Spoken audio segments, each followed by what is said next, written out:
Bonjour, moi c'est Jacquemet Antoine, j'ai 23 ans, je suis originaire de Gage, à côté de Rodez. Du coup, je me suis installé avec Ami Delpech, 23 ans aussi.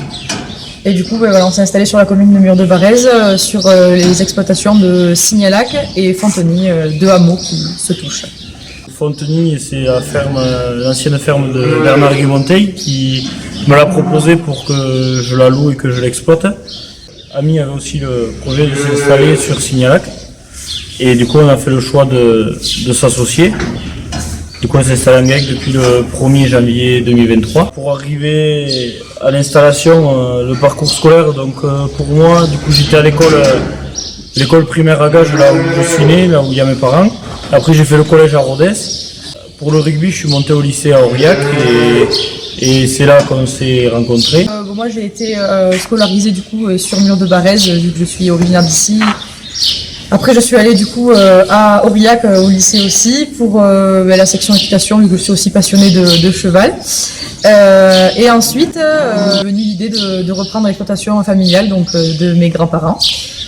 Et donc du coup, on a enchaîné sur un BTS Axe à Rodez. Voilà. Et le BTS, du coup, il était un apprentissage, ce qui nous a permis de prendre, on n'apprend pas tous en cours, donc du coup, on a trouvé que la solution de l'apprentissage, c'était bien pour apprendre aussi sur le terrain.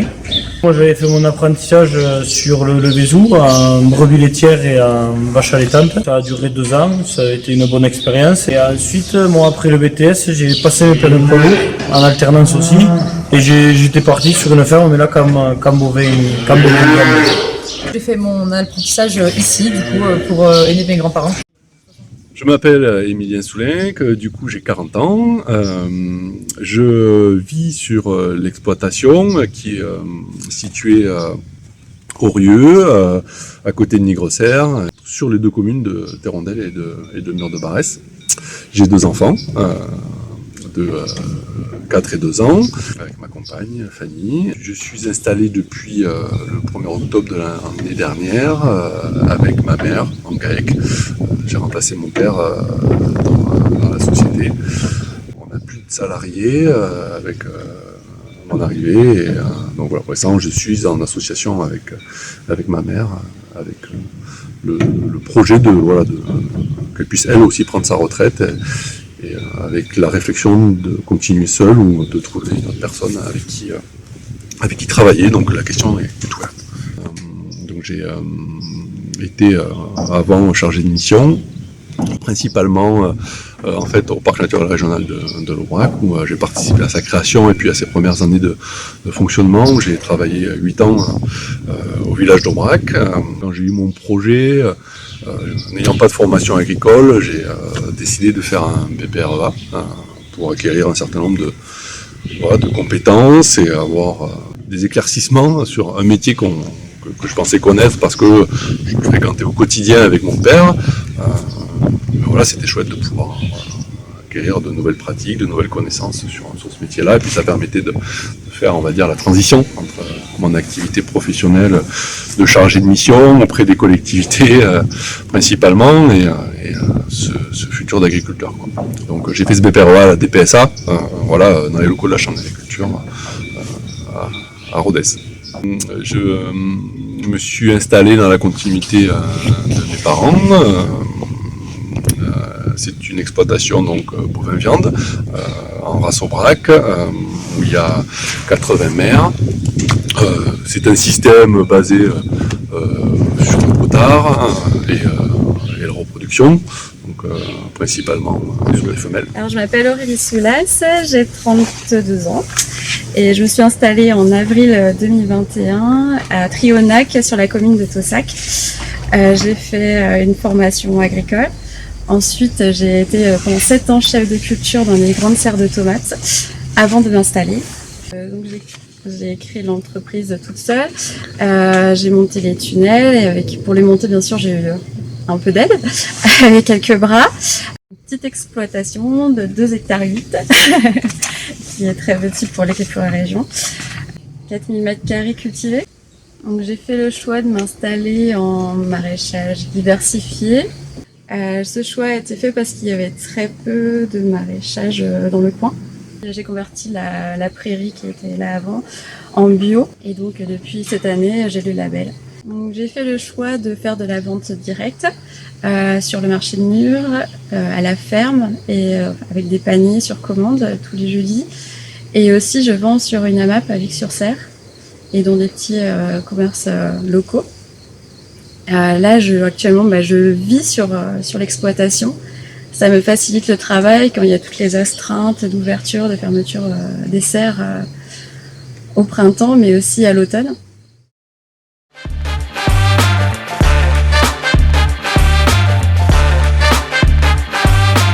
Ce qui m'a motivé à m'installer, c'est surtout d'être au contact des animaux. Reprendre la ferme familiale, ça me paraissait être vraiment quelque chose d'important pour moi.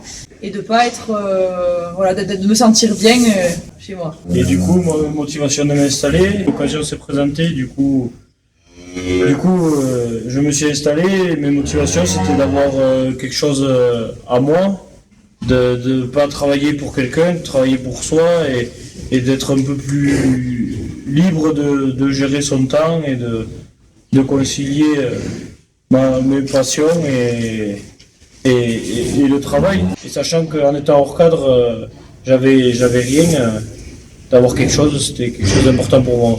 Je rajouterais quand même que de travailler en couple, c'était aussi pour moi un peu un objectif, dans le sens où c'est pas donné à tout le monde de pouvoir faire ça, une passion commune, un métier commun et travailler ensemble tous les jours pour le meilleur et pour le pire.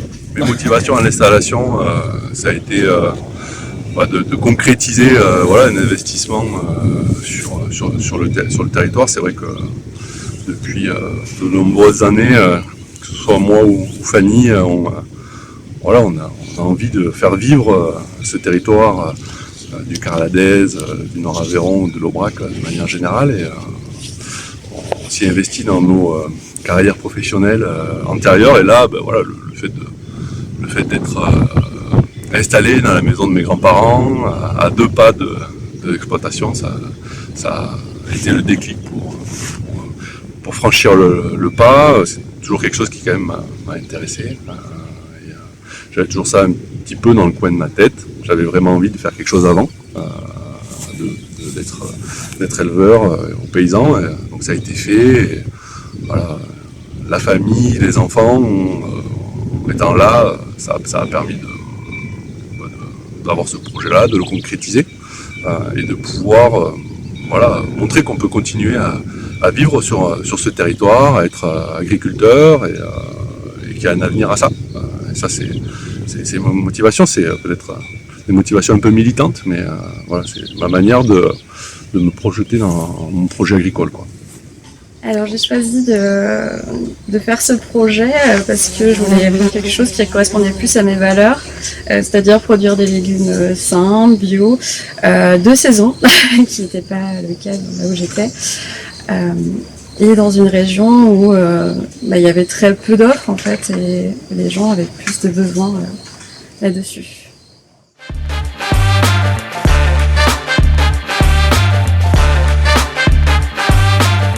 Après on a aussi rencontré pas mal de difficultés pour l'installation, pour déjà mettre 2 fermes en une seule, faire un GAEC, conjuguer 2 exploitations au niveau des financements.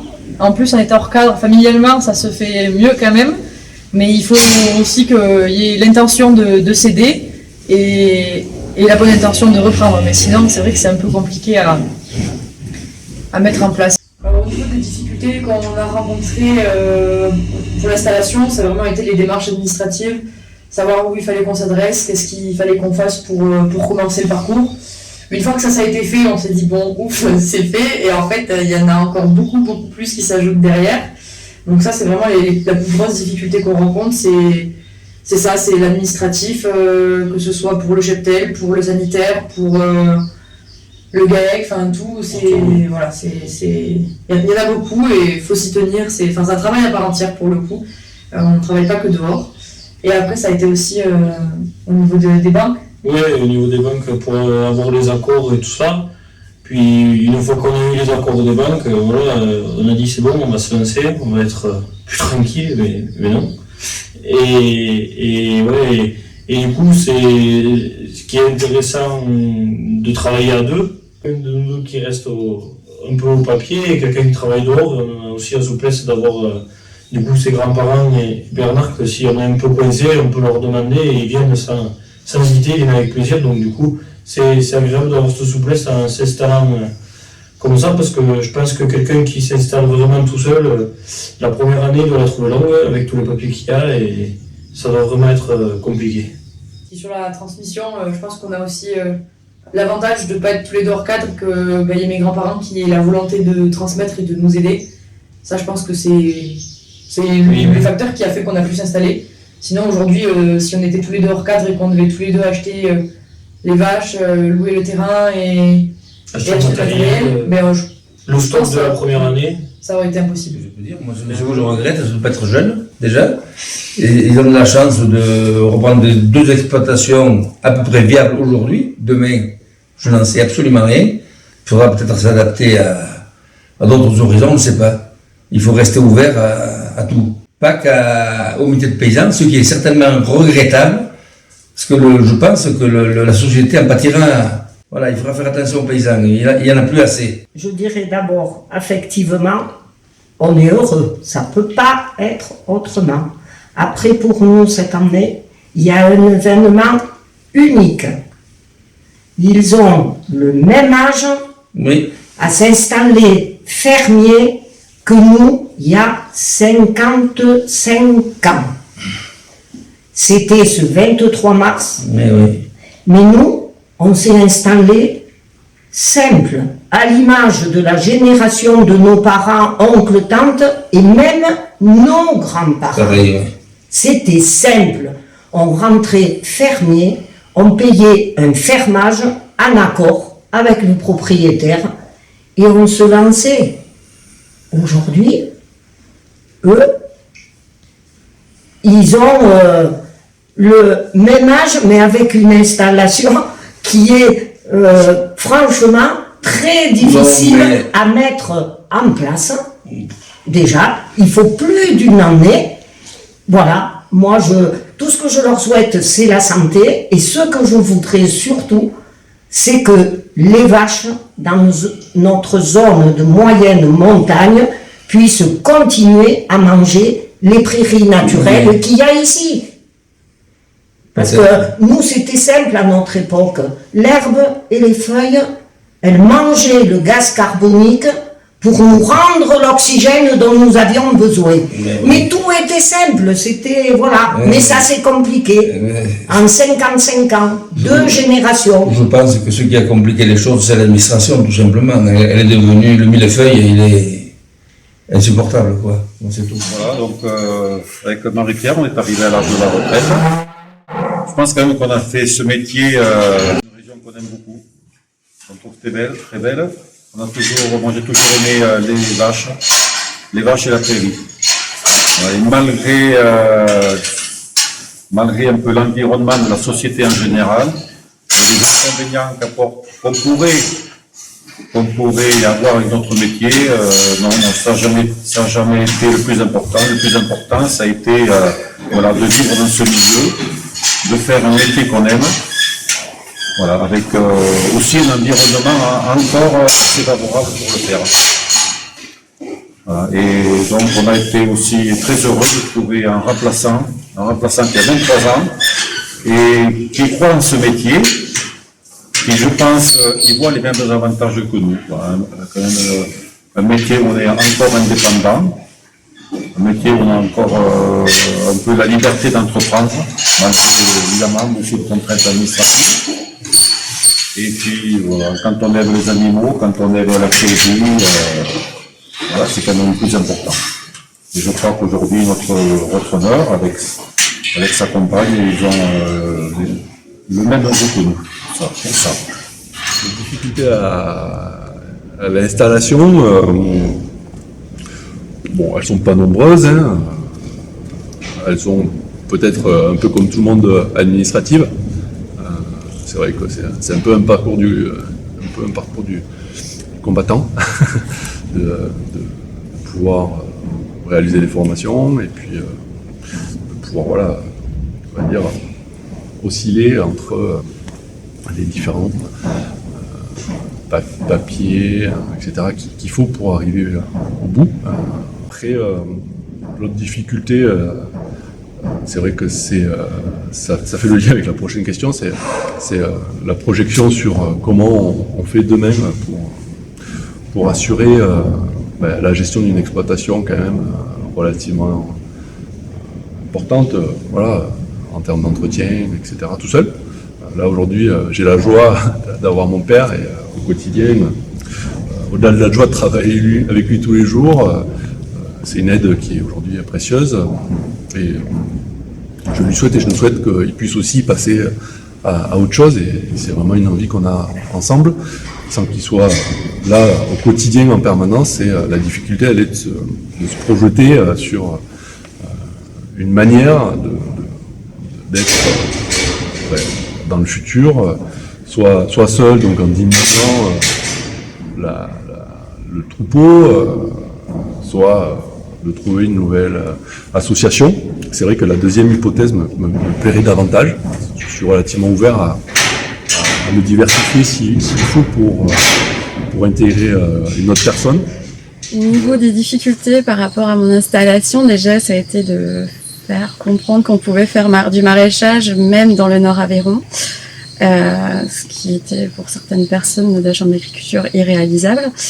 Et après, je me suis installée pendant la période du Covid, donc c'est-à-dire des retards au niveau administratif et des délais encore plus longs, mais aussi des retards au niveau approvisionnement de matériel, c'est-à-dire que le premier été où j'ai travaillé, l'irrigation en plein champ, elle est arrivée qu'au mois d'août, alors qu'elle est arrivée plus tôt. Heureusement, c'était un été pluvieux.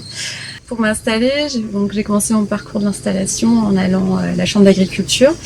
Comme je suis pas originaire d'ici, j'ai été dans le sud d'Aveyron à Saint-Patrick. Donc lorsque j'ai proposé mon projet pour eux, le Carladès c'était un peu un autre pays. Il faisait froid, c'était impossible de faire du maraîchage. Ensuite, j'ai essayé de les convaincre. J'ai essayé donc ce qu'ils m'ont demandé, c'est de faire pour m'installer, pour être sûr que je faisais les bons choix et que c'était possible, c'est de faire un stage en maraîchage en Aveyron. J'ai trouvé un stage à la même altitude qu'ici, donc c'est-à-dire à 650 mètres de 2 mois, chez un maraîcher qui faisait du maraîchage depuis 20 ans déjà, donc qui avait une bonne expérience et ça m'a permis de vraiment réaliser que c'était possible et qu'il ne fallait pas se décourager là-dessus. Et donc finalement, le projet a été accepté et j'ai réussi à pouvoir m'installer.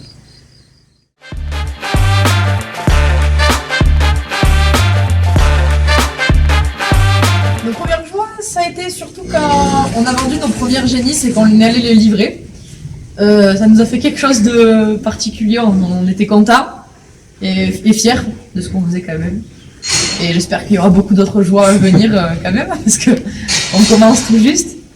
J'espère que dans 10 ans, ça sera encore mieux et que l'agriculture aura repris une place un peu plus centrale au milieu de la vie des gens, parce qu'on a l'impression que personne comprend vraiment ce qu'on fait en fait. Ma première joie, ça a été de concrétiser ce projet. C'était pas une évidence. C'est vrai que j'ai pas fait d'études agricoles, donc j'ai dû reprendre une formation qui m'a permis, de faire la césure entre mon activité professionnelle d'avant et aujourd'hui ce projet agricole. C'est vrai qu'on y baigne toujours en étant petit, mais c'est bien aussi à un moment donné de concrétiser quelque chose. C'est pas toujours évident d'être en permanence à la ferme, mais de devoir après gérer une ferme. Et la formation m'a vraiment permis ça. Donc la joie, c'était d'avoir concrétisé ce parcours de formation, d'installation, et puis d'avoir repris cette exploitation familiale. Donc c'est vraiment la joie. Puis après, mes premières joies, c'était de concrétiser des ventes. C'est vrai que c'est toujours stimulant. Je pense là, par exemple, au Vaux de la Station, à la Bourrie, à Daubrac, qui a été une joie, une concrétisation de ces premiers mois de paysan. Les premières joies, c'est déjà commencer vraiment ses premiers semis. Ensuite, c'est arriver sur le marché, puis avoir les premiers retours positifs, et même des personnes qui disent qu'ils retrouvent les goûts des légumes qu'ils avaient avec leurs grands-parents, quoi. Donc, quand j'ai fait mes premiers tests de légumes, une de mes super souvenirs, c'était une mamie à qui j'avais vendu quelques haricots et qui a dit qu'elle avait retrouvé ce goût des légumes de ses parents en fait dans leur jardin, et ça c'était vraiment chouette. Et après ce qui est top, c'est aussi que les personnes qu'un enfant qui voit des légumes moches sait qu'ils sont aussi bons que les légumes calibrés, bien beaux, bien lavés, et ça c'est chouette. Je fais partie aussi de groupes tels que la PABA pour me tenir informée et aussi participer à des formations avec d'autres agriculteurs, d'autres maraîchers bio.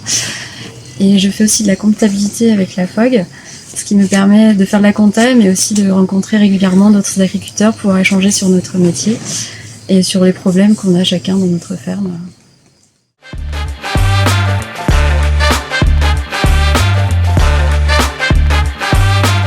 Mais dans 10 ans, on espère être toujours au même niveau génétique que ce qu'on a repris le troupeau aujourd'hui, de continuer le travail qui a été fait avant.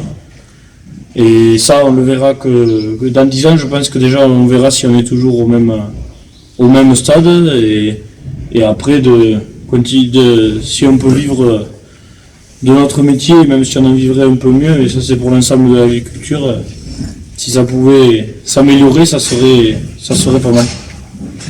Et après, continuer à arriver à conjuguer entre le métier et quand même garder quelques passions à côté pour quand même sortir un peu de pas s'enfermer dans le cercle de travail et arriver à avoir des activités à côté. C'est la question principale que je me pose aujourd'hui, c'est-à-dire, voilà, demain, comment je fais sans l'aide précieuse de mon père au quotidien, quoi. Même si je sais qu'il restera présent, mais on aimerait que ce soit moins le cas, que ce soit moins journalier, quoi. Donc ça, c'est à la fois une difficulté, puis à la fois un manque de projection dans 10 ans. Bien que je suis d'une nature optimiste, donc dans 10 ans, je me vois associé avec quelqu'un d'autre, ayant nos vaches, parce que bon, je suis quand même très attaché aux vaches. Donc j'aimerais garderai cet atelier vache, mais pourquoi pas créer quelque chose d'autre à côté avec une autre personne. Donc, et puis dans 10 ans, les enfants grandissent, on a envie de se sentir toujours là, dans un territoire toujours dynamique, que ce soit d'un point de vue agricole ou d'un point de vue général, quoi. Donc on s'y voit bien, continuer à bien vivre ici, dans cet endroit qu'on aime et dans lequel on a choisi de vivre. Alors dans 10 ans, j'espère pouvoir toujours être là et continuer à produire mes légumes sur le Carladès, sur ma petite surface à taille humaine, c'est-à-dire mes quelques 0,5 hectares. Et ce que j'espère, c'est aussi pouvoir créer un petit emploi pour me permettre de m'aider, mais aussi de sécuriser ma production si jamais je tombe malade ou si j'ai un problème de santé. Et après aussi, ce que j'aimerais, c'est rester sur ma commercialisation en vente directe pour maîtriser mes coûts, pas dépendre des marchés mondiaux et de toutes ces fluctuations où on maîtrise pas les prix, mais aussi ça me permet de pouvoir choisir mes productions, de rester à petite taille sur chaque production, et aussi de un peu m'amuser ou de garder un petit intérêt à mon travail et de changer de la routine en essayant de nouveaux légumes, en expérimentant des nouvelles couleurs, en essayant de faire découvrir de nouvelles choses sur le territoire.